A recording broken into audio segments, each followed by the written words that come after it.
Bonjour tout le monde, aujourd'hui j'aimerais vous parler en psychologie des manipulateurs pervers narcissiques, MPN. Alors qui sont-ils? Par définition, ce sont des manipulateurs, des personnalités toxiques, des comédiens nés, des experts en mensonges, des personnages sans affect, donc sans empathie pour la vie qui les entoure, pour les personnes qui les entourent.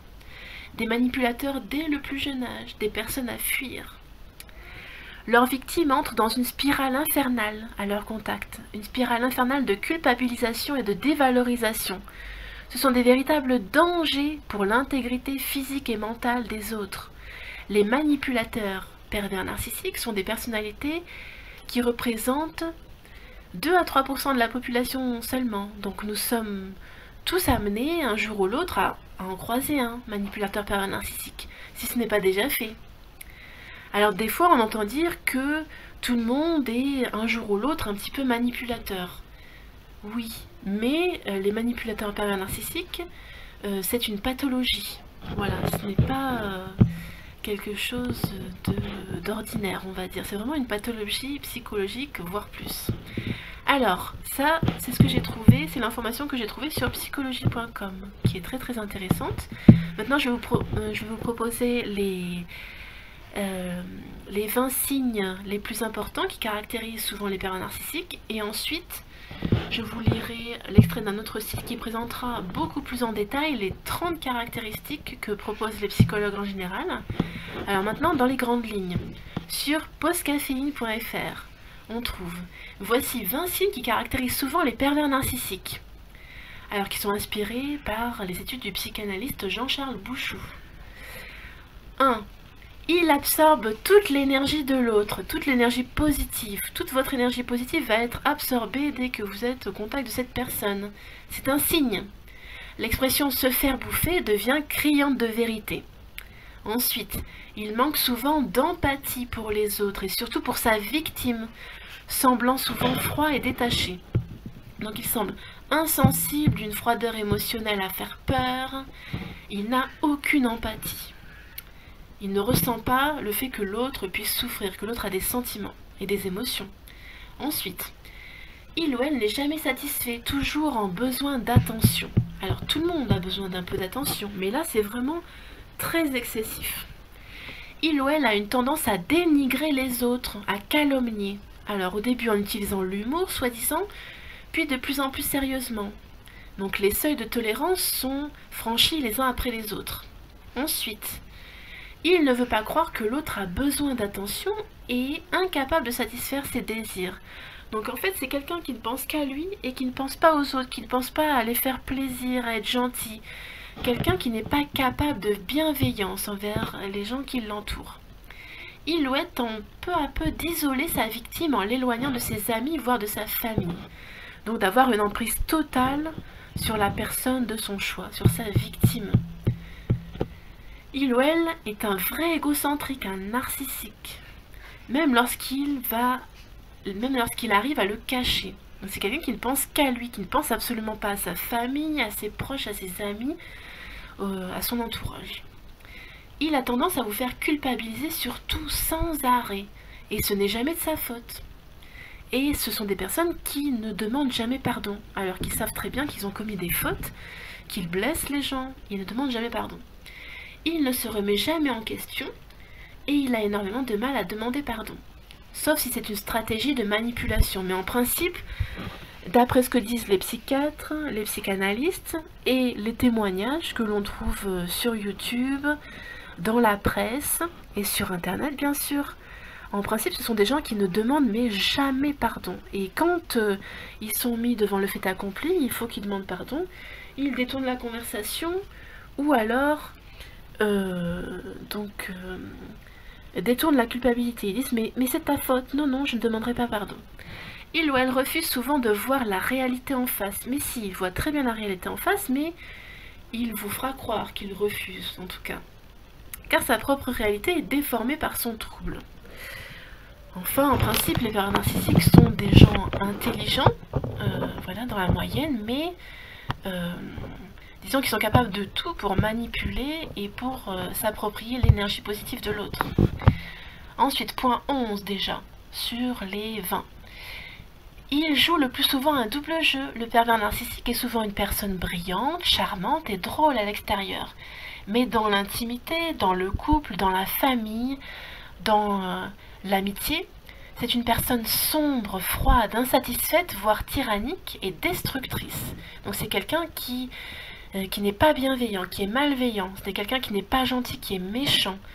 C'est quelqu'un qui ne favorise pas les autres, leur image, le fait qu'ils s'épanouissent, qu'ils soient heureux dans la vie. Non, c'est quelqu'un qui cherche à détruire les autres.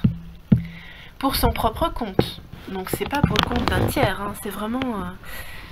Ensuite, point 12. Il est totalement obsédé par l'image qu'il renvoie auprès des autres. Donc il n'y a que la tout ce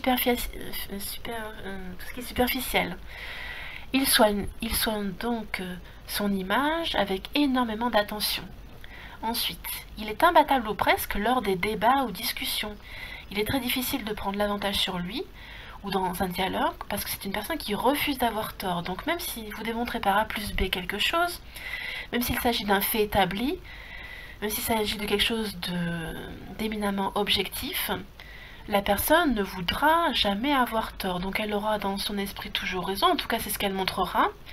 Et on ne pourra jamais arriver à un dialogue avec elle. Parce que quand vous dialoguez, vous n'êtes pas obligé d'être du même avis. Voilà, quelqu'un qui ne veut jamais avoir tort. Mais on peut dialoguer, on peut converser, s'écouter. Et ceux qui veulent rester sur leurs avis, tant mieux ou tant pis. Mais il faut accepter d'avoir tort de temps à autre.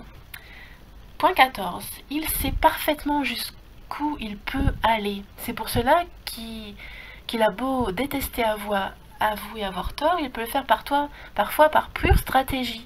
S'il sent qu'il va trop loin et s'il sent que les gens commencent à voir son petit jeu, commencent à voir que c'est un manipulateur pervers narcissique. Il ou elle est souvent psychorigide, donc aucune souplesse dans les idées, dans les discussions, dans les actions. C'est-à-dire qu'il manque de recul et d'autocritique sur lui ou elle. Ou alors qu'il a un schéma prédéfini dans la tête et qu'il cherche à détruire tout le monde autour. C'est quelqu'un de très méfiant, voire de paranoïaque. Les pervers narcissiques sont, d'après ce qu'on lit en psychologie, sont de vrais paranoïaques, même s'ils ne le montrent pas. Ils cherchent à contrôler tout le monde autour d'eux, sans arrêt, sans laisser les autres respirer. Et ils cherchent à tout savoir sur tout pour garder le contrôle sur tout le monde, justement. Il est souvent une personne très anxieuse et mal dans sa peau. Il supporte donc très mal le bonheur des autres autour, de son partenaire, de sa famille, de ses amis, même de ses enfants.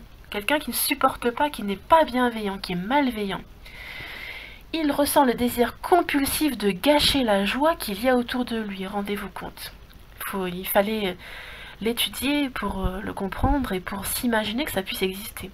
C'est à proprement parler un rabat-joie. Donc quand vous allez vers quelqu'un, vous êtes bienveillant, vous voulez savoir s'il va bien, vous prenez des nouvelles, vous discutez, et que c'est quelqu'un qui sans arrêt gâche la joie des autres, qui est un rabat-joie, qui cherche à enfoncer les autres pour ressentir de la jouissance personnelle, la jouissance psychologique du fait de rabaisser, il y a des fortes chances qu'il ait une personnalité de pervers narcissique. Alors il faut évidemment qu'une majorité de points soit remplie.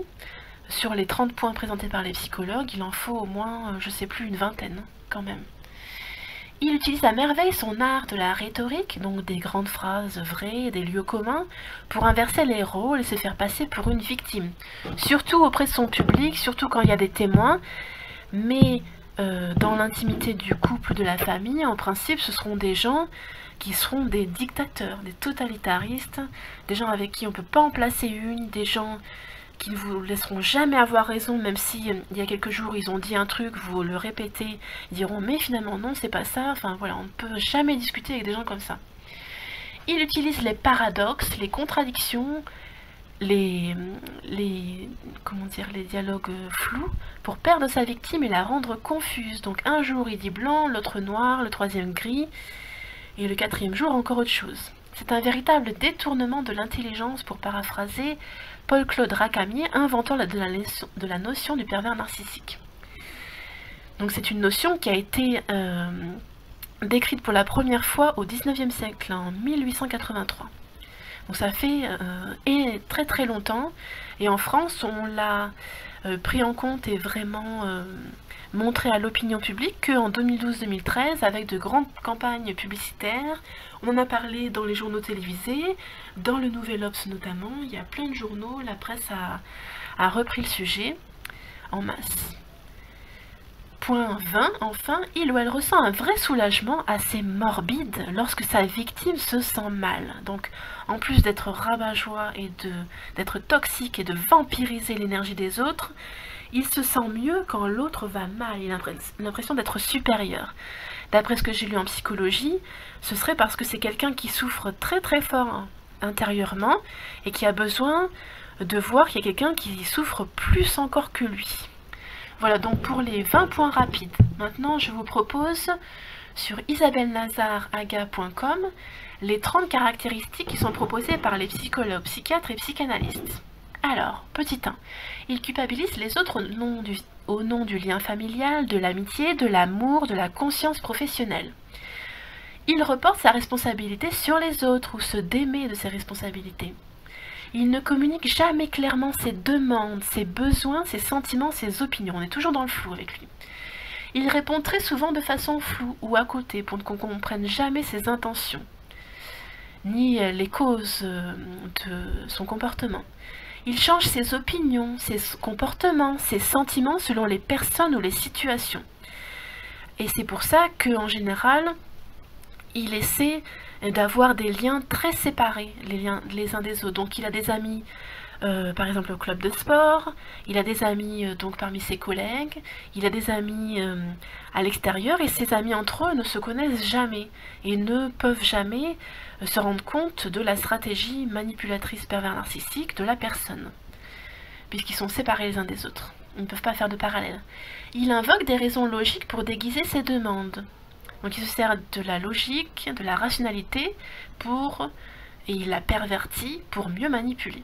Il fait croire aux autres qu'ils doivent être parfaits eux, qu'ils ne doivent jamais changer d'avis, qu'ils doivent tout savoir et répondre immédiatement aux demandes et aux questions. Donc à ces demandes et à ces questions. Il met en doute les qualités des autres, la compétence de ses collègues, de ses subordonnés, voire de ses chefs dans les cas extrêmes, j'imagine. Il met en doute également la personnalité des autres, donc il fait douter les autres sur eux-mêmes, ce qui est absolument monstrueux. Il critique sans en avoir l'air, il dévalorise sans arrêt, et il juge très profondément les autres, alors que lui, personne n'a le droit de le juger. Il sait faire passer ses messages par autrui, donc en principe c'est toujours par des intermédiaires, comme dans le harcèlement. Il ne fera jamais passer ses messages lui-même, parce que si c'est lui qui fait passer ses messages, on peut critiquer ses messages et le critiquer lui. On peut lui donner des attentions qu'il ne veut pas qu'on comprenne. Il sème sans arrêt la zizanie, partout, tout le temps. Il crée la suspicion dans les collectifs qui s'entendent bien. Il divise pour mieux régner. Il sait se placer en victime pour qu'on le plaigne. Il ignore les demandes même s'il dit s'en occuper. Il dit oui, oui, plus tard, et c'est jamais fait. Il utilise les principes moraux, donc les valeurs morales des autres pour assouvir ses besoins. Donc quand il vous manipule, il dit « mais pourtant, toi t'es quelqu'un de bien, tu m'as dit que tu fais jamais ceci, jamais cela, et là, comment ça se fait, il y a digression. » Il menace de façon déguisée, ou il pratique un chantage ouvert. On est toujours dans le flou, ou alors on est vraiment dans la violence psychologique. Il change carrément de sujet au cours d'une conversation. Dès qu'il y a quelque chose qui ne le plaît pas, si on le met devant ses responsabilités ou devant sa manipulation, il sera toujours en train de changer de sujet de conversation. Il évite ou il s'échappe de l'entretien, de la réunion, quand on lui demande des comptes, un bilan. Il mise sur l'ignorance des autres, donc l'ignorance relative bien sûr, et il fait croire en sa supériorité, parce que forcément, il divise les gens qu'il connaît. Les gens qu'il côtoie ne se connaissent pas entre eux, et donc il se fait passer pour supérieur mais de loin. Il ment, donc la mythomanie c'est une pathologie intrinsèque au pervers narcissique. Il prêche le faux pour savoir le vrai sans arrêt. Il est égocentrique, extrêmement narcissique. Il est jaloux, envieux, donc extrêmement jaloux, extrêmement envieux. Il ne supporte pas la critique, et il nie tout le temps les évidences. Il ne tient pas compte des droits des autres, de leurs besoins, de leurs désirs, de leurs aspirations, de leur droit à être heureux par exemple. Il utilise souvent le dernier moment pour donner ou faire agir autrui, pour ordonner ou faire agir autrui. Son discours paraît logique ou cohérent, alors que ses attitudes répondent au schéma opposé. Donc c'est vraiment de l'hypocrisie, de la duplicité, comme j'ai parlé dans une vidéo antérieure. Il vous flatte pour vous plaire, il fait des cadeaux, il se met soudain aux petits soins pour mieux vous dénigrer, vous calomnier dans votre dos, etc. Il produit un sentiment de malaise ou de non-liberté. C'est quelqu'un dont vous allez parler pendant des heures dès qu'il est absent, tellement il va traumatiser les gens autour de lui, quoi. C'est pas quelqu'un qui apporte de l'énergie positive, quelqu'un de bienveillant, de gentil, qui va vous insuffler de l'énergie. Non, c'est vraiment quelqu'un qui va vous vampiriser jusqu'à l'infini, jusqu'à tuer sa proie en quelque sorte, tuer psychologiquement, voire physiquement. Il est parfaitement efficace pour atteindre ses propres buts, mais aux dépens d'autrui. Il nous fait faire des choses que nous n'aurions probablement pas fait de notre propre gré, sous la menace et le chantage, donc. Il fait constamment l'objet des conversations, même quand il n'est pas là. Voilà. Et j'ajouterai, ayant des amis qui ont connu un ou deux pervers narcissiques, qu'en principe, les proies sont généralement des personnes très énergiques, dynamiques, joviales, qui ont une grande joie de vivre, qui sont bienveillantes, qui sont gentilles, qui sont très compétentes dans leur domaine de prédilection, que ce soit au travail, dans le domaine associatif, sportif, etc. Et c'est vraiment des gens qui brillent. Et comme ils brillent, eh ben, ils vont attirer les vautours, les vampiristes, les manipulateurs pervers narcissiques. Et donc les psychologues nous conseillent très fortement de faire un suivi psychologique, de s'informer, d'en discuter, de conceptualiser son vécu en écrivant un témoignage, en écrivant un livre, etc. Il ne faut pas s'enfermer dans la bulle que crée autour de nous le pervers narcissique. Il faut vraiment en parler chez un psy, dans la famille proche, chez les amis, essayer de trouver des solutions, bon, possiblement non violentes, et pourquoi pas en principe s'éloigner géographiquement, parce que le pervers narcissique, le harcèlement, qu'il soit fait par une personne ou un réseau, n'est viable que si vous restez sur place, si vous en allez, si vous fuyez, si vous vous déplacez géographiquement, si vous déménagez. En principe, le harcèlement va cesser tout de suite. Voilà, à bientôt!